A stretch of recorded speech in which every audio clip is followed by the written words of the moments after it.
Hello guys, अस्सलाम वालेकुम। कैसे हैं आप सब लोग यार। आप अगर देखें ना कि टेक की जो कंपनीज़ हैं, जो मोबाइल्स हैं, जो फ़ोन्स हैं, जो हम आजकल यूज़ करते हैं, उनके अंदर एक बात नथिंग का इवेंट हुआ है, ठीक है। अब नथिंग जो एक कंपनी है, ठीक है, वो एक अगर आप लोग इसे जानते हैं तो नथिंग के ईयरबड्स आए थे एप्पल एयरपॉड्स प्रो के मुकाबले के, ठीक है। डिज़ाइन में कुछ नया लेके आए थे, ट्रांसपेरेंट थे आधे। तो वो जो है ना, उन्होंने कहा है उन्हीं का एक न्यू इवेंट हुआ है जिसके उन्होंने कहा कि हम एक ऑडियो कंपनी नहीं है जैसा लोग सोच रहे थे कि हम सिर्फ जो है ना वो ऑडियो प्रोडक्ट्स निकालेंगे, जिस तरह स्पीकर्स हो गए, इस तरह के सिस्टम्स हो गए, एयरबड्स हो गए, इस तरह के। तो अब आज उन्होंने जो है ना वो आज नहीं कुछ दिन पहले उन्होंने जो है ना एक इवेंट किया और उन्होंने उसके अंदर बताया कि अब वो एक इस तरह की कंपनी, ऑडियो कंपनी नहीं है। और वो आगे क्या क्या कुछ हैं वो उन्होंने बताया। और लेकिन उसकी जो सबसे बेस्ट मुझे हाईलाइट लगी कि उन्होंने अपने फ़ोन के ऊपर इतना फोकस नहीं किया जितना उन्होंने एप्पल के ऊपर किया, क्योंकि एप्पल अभी तक का इंडस्ट्री स्टैंडर्ड है, ख़ास तौर पर इकोसिस्टम्स के लिए, ठीक है।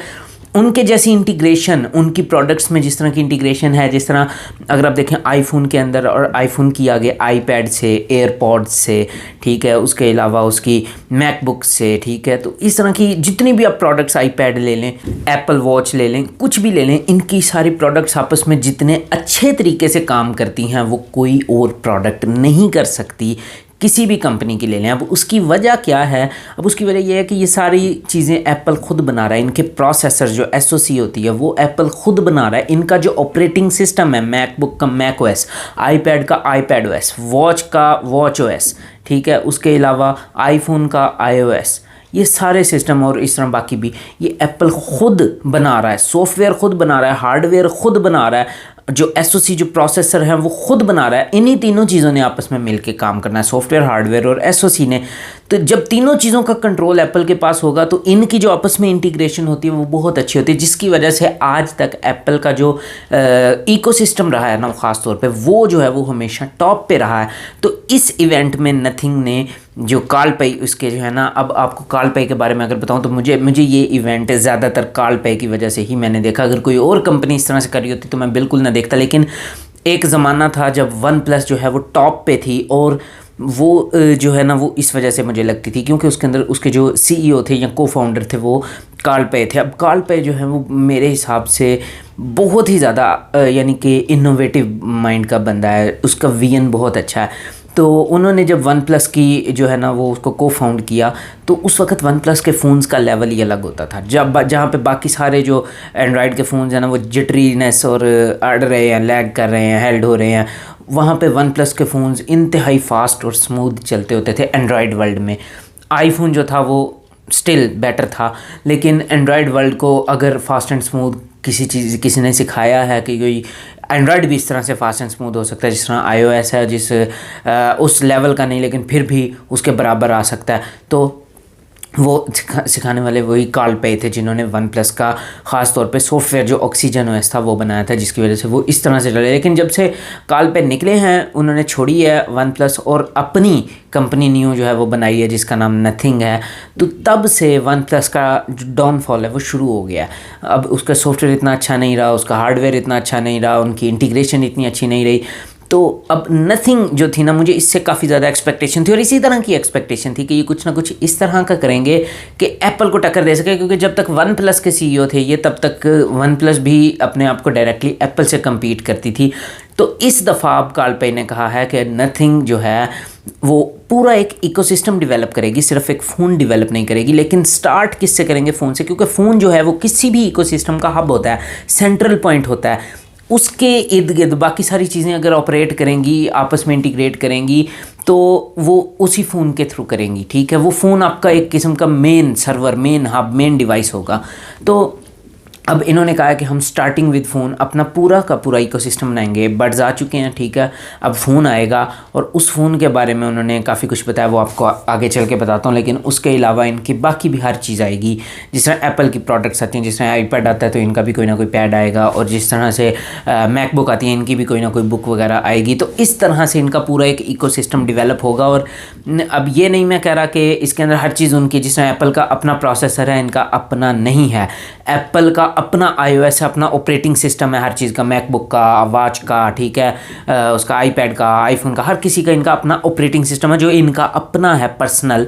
लेकिन वन प्लस का ऐसा नहीं है, वन प्लस गूगल का एंड्रॉयड यूज़ करेगी, लेकिन उसके ऊपर एक जिस तरह स्किन होती है ना एंड्रॉयड के अंदर, जिस तरह सैमसंग की वन UI है, रियलमी की रियलमी UI है, ओप्पो का कलर OS है, वीवो का फन टच OS है, इस तरह से इनकी अपनी एक स्किन होगी जो वो डेवलप करेंगे, जो कि उसके ऊपर ऑन टॉप ऑफ एंड्रॉयड अपने जो है ना वो थोड़ी बहुत चेंजिंग वगैरह करेंगे, थोड़े बहुत एक्स्ट्रा फीचर्स ऐड करेंगे, लेकिन ज़्यादातर स्टॉक एंड्रॉयड की तरह होगी, जिस तरह प्योर एंड्रॉयड गूगल बनाता है उसी तरह की, उसके ऊपर ऑन टॉप ऑफ दैट थोड़े से फीचर्स जो है ना वो ऐड कर देंगे, जिसकी वजह से ये इनका जो मेन फीचर था ना, मेन फोकस था, वो था फास्ट एंड स्मूथ पे, जो कि मुझे बहुत अच्छा लगता है कि एंड्रॉयड वर्ल्ड में भी कोई इस तरह से सोच रहा है।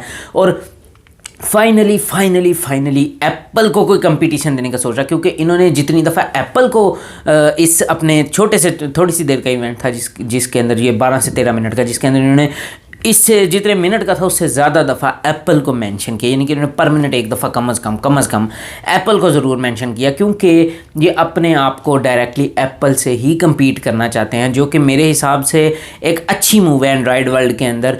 और वाकई इन्होंने कहा कि एंड्रॉयड के अंदर कोई ऐसा कंपटीशन नहीं है उसके लिए, आईफोन के लिए। अब सैमसंग का थोड़ा बहुत इकोसिस्टम बनता है, सैमसंग की अपनी वॉच है, ठीक है, अपना हर चीज़ है, लेकिन वो आपस में इतने अच्छे इंटीग्रेट नहीं है जितना एप्पल की चीज़ें आपस में इंटीग्रेट हैं।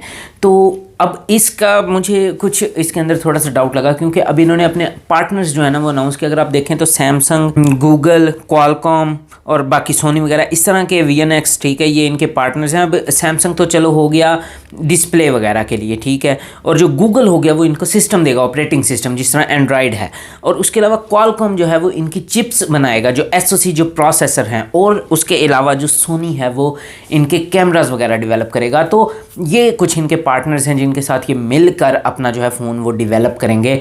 तो मुझे अभी तक ये समझ नहीं आती कि इनका अपना नहीं है, यानी कि ये फिर भी पार्टनर्स ही ढूंढ रहे हैं, ये अपने SoC नहीं बना रहे, ये अपना कुछ भी यानी कि अपना ऑपरेटिंग सिस्टम नहीं बना रहे, ना ये इनका हार्डवेयर सिर्फ इनका अपना है, ठीक है, उसके अंदर भी SoC जो या प्रोसेसर इनका अपना नहीं है, और सॉफ्टवेयर भी इनका अपना नहीं है। तो ये तीन चीज़ों में से सिर्फ एक चीज़ इनकी अपनी है, वो भी पूरी अपनी नहीं है। तो फिर ये किस तरह से एप्पल के साथ कम्पीट करने की कोशिश कर रहे हैं? मतलब कि ठीक है कर लेंगे, काफ़ी हद तक उनके करीब भी आ जाएंगे, लेकिन उनको उनके बराबर आना या उनको आउटस्मार्ट करना, उनसे आगे निकल जाना, ये मुझे नहीं लगता कि तब तक पॉसिबल हो सकता है जब तक इनका अपना ऑपरेटिंग सिस्टम और अपनी SoC या प्रोसेसर ना हो। बाकी हार्डवेयर तो लाजमी सी बात है अपना ही होता है। तो ये कुछ मुझे कंसर्न्स थे। और जहाँ तक नथिंग OS की बात है, अब वो कितना अच्छा होने वाला है, नो डाउट मुझे इस पे पूरा यकीन है कि ये बहुत अच्छा होगा, एंड्रॉयड वर्ल्ड में सबसे बेस्ट होगा, फीचर्स भी देगा और फास्ट एंड स्मूथ भी होगा। तो उसके लिए उन्होंने कहा है कि ये अप्रैल में आ रहा है और कुछ स्पेसिफिक फ़ोन्स के अंदर आएगा जिसमें आप इसको टेस्ट कर सकते हैं बिफोर हैंड, यानी कि आप लोगों ने नथिंग के फ़ोन से पहले अगर किसी चीज़ को टेस्ट करना चाहते हैं तो इसमें टेस्ट कर सकते हैं। इसके अंदर कंसिस्टेंसी है और काफ़ी फास्ट एंड स्मूथ एक्सपीरियंस है और ब्लोटवेयर वगैरह नहीं है।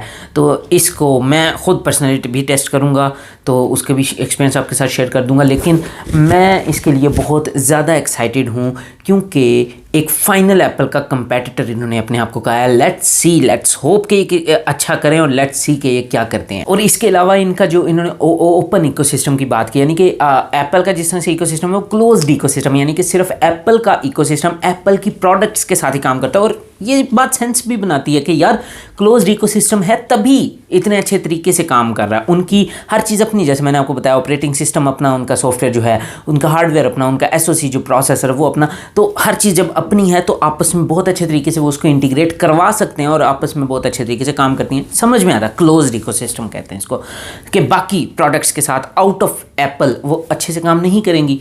क्यों? क्योंकि वो बनी ही एप्पल के साथ अच्छे से काम करने के लिए, लेकिन जितने अच्छे तरीके से वो एप्पल के साथ काम करेंगी, कोई भी दूसरी प्रोडक्ट उतने अच्छे तरीके से किसी अपनी ही प्रोडक्ट के साथ काम नहीं कर सकती। ये बात है एप्पल की। तो अब इन्होंने कहा है कि हमारा ओपन इकोसिस्टम होगा नथिंग वालों का, यानी कि नथिंग की प्रोडक्ट्स, जिस तरह नथिंग के ईयरबड्स हो गए, नथिंग का फ़ोन, नथिंग का पैड, नथिंग का मैकबुक, या वो सॉरी नथिंग की जो बुक है, जो लैपटॉप है वो, उसके अलावा नथिंग की वॉच, नथिंग की ये आपस में बहुत अच्छे तरीके से काम करेंगे। लेकिन ओपन इकोसिस्टम होने के बाद मतलब ये है कि ये बाकी कंपनी की, जिस तरह नथिंग का फ़ोन है आपके पास जो है वो सोनी के ईयरफोन्स हैं या ईयरबड्स हैं, ठीक है, उसके अलावा आपके पास सैमसंग की वॉच है, तो उसके अलावा Xiaomi का पैड है। तो ये आपस में इस तरह से, और विंडोज़ का कोई भी लैपटॉप है, डेल का HP का है, किसी भी चीज़ का है, वो आपस में उन्होंने कहा है कि बहुत अच्छे तरीके से काम करेंगे। तो ये देखने वाली बात होगी कि इतनी सारी चीज़ों को आपस में अच्छे तरह से किस तरह से इंटीग्रेट कर सकते हैं, जबकि इनकी कोई भी चीज़ अपनी नहीं है।